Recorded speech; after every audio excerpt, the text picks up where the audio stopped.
Okay, so with crow pose, the first thing to remember, or the first thing to know, is that it's not about strength, it's about getting the technique right. And obviously you do need an element of strength, and the stronger you are in your upper body, the longer you're going to be able to hold the pose for. But actually just getting into the pose is much more about getting the technique right than anything else. And in order to get the technique right, the thing that holds most people, almost everyone, back at first is their fear of falling.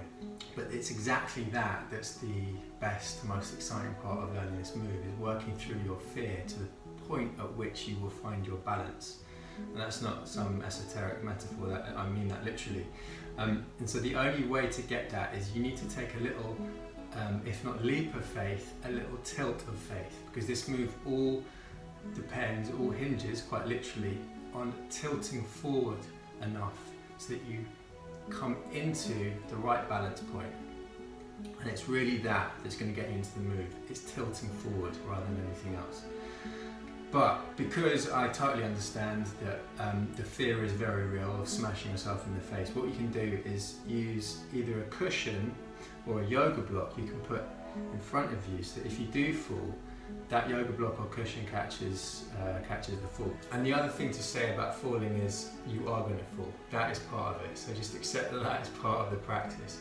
And look, I'm going to show you, falling out of crow isn't the worst. It's really not the best, but it's not the worst thing that can happen, I promise. Because when you do fall, your body just takes over and catches you. So here I am in crow, come to four, and I fall. And it's really not a big deal. The chance of you actually going straight into your face is very, very unlikely, because you're going to catch yourself with your arm. But because that's not the most pleasant way to spend the day, use a yoga block or a cushion, put it in front of you where your face is going to land, but if you do fall, you've got something soft to land in. The very first thing with crow pose though is to make sure your wrists and your hands are warmed up and nice and supple and feeling strong. You'll notice if you try and go into any hand balancing move cold, you're going to find it a lot more difficult. And it's just always a really good idea to take care of your wrists and your hands if you're spending time on them. So I'll take you through a quick wrist warm-up, which I would really advise you spending more time on than we're going to do in this video now. This is just to show you the different moves, but spend 5 or 10 minutes on doing this before you go into crow. So the first thing that we're going to do is either on your hands and knees, place your hands directly below your shoulders, spread your fingers nice and wide, and externally rotate your arms so that you've got the elbow pits facing forward. And then just gently rotate clockwise, keeping your arms straight the whole time, progressively loading more and more weight through your wrists as you come further forward on your hands, and doing that exactly the same going back the other way. So like I said, spend a little bit longer than we're actually going to do on this yourself.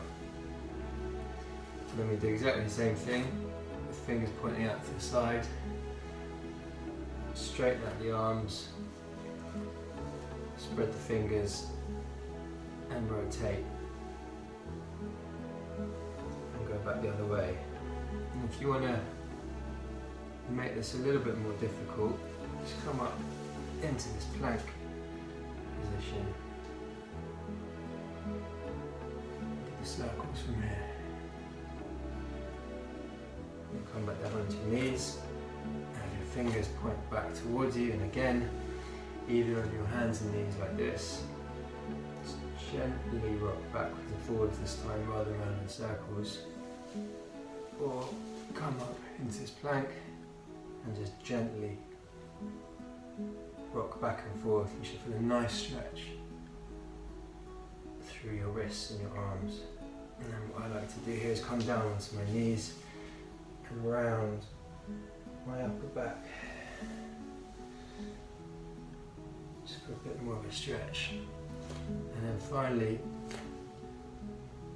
fingers pointing backwards, palms facing upwards, externally rotate the arms, and just gently circle on your wrists. Just Just be really careful with this one, because you'll feel how delicate your wrists are in this position. And then back the other way.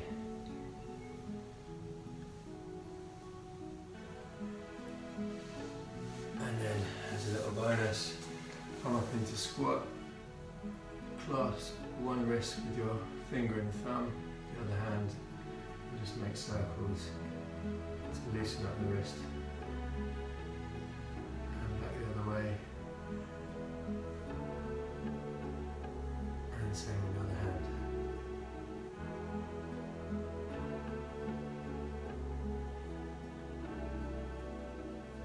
And give them a nice shake.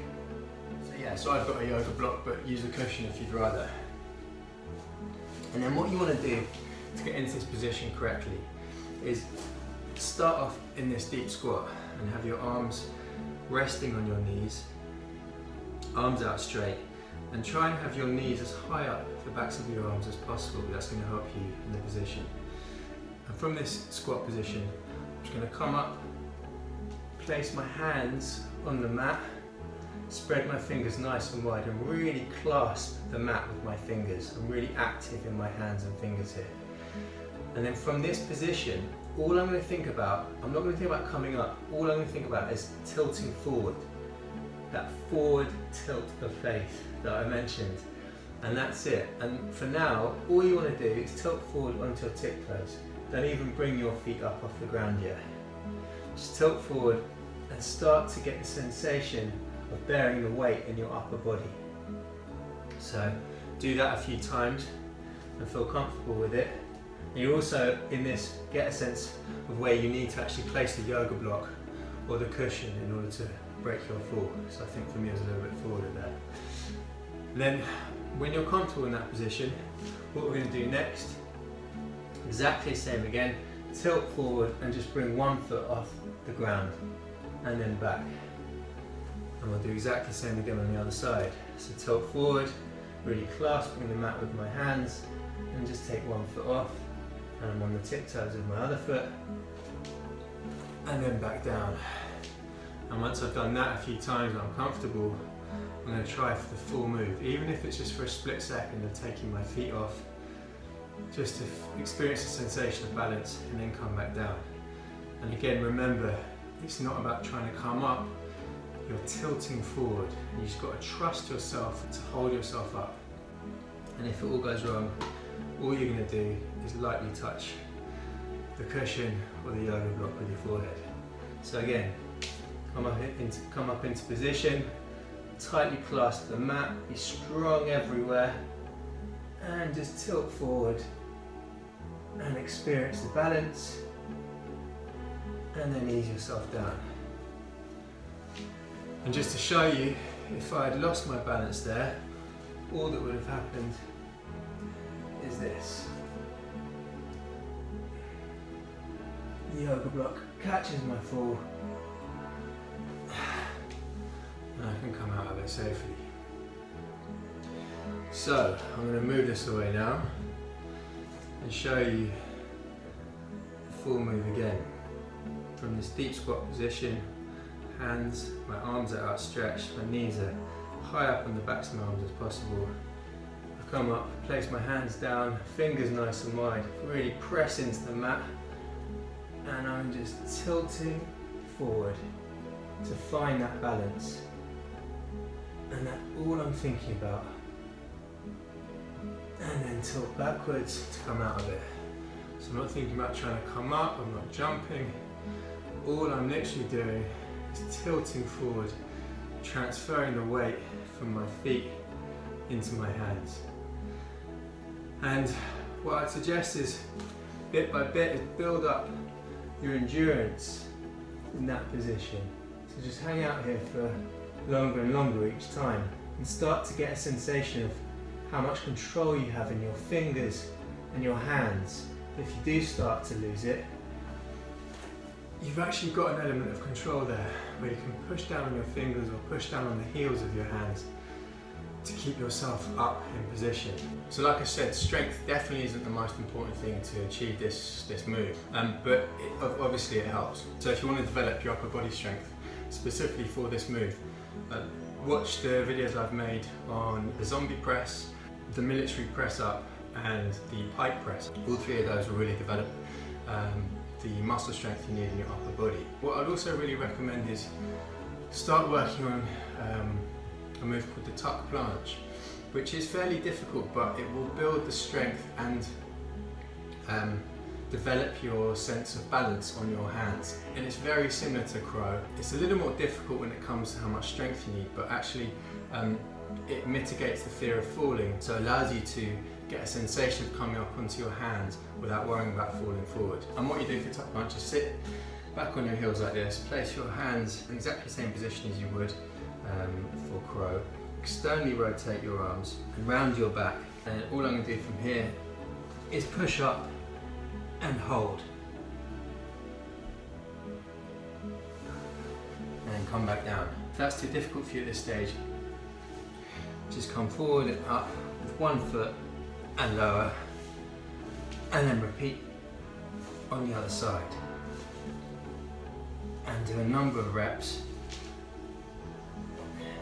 and then just build up your strength in this position until you're able to come up into the full move. And so combining that with your practice of the crow will exponentially build your strength and your confidence. So give it a go. Use a cushion or loads of cushions. Make it as safe for yourself as you need it to be. Start to get over the fear and just having faith in yourself, you can hold yourself up. And I wish you happy crowing.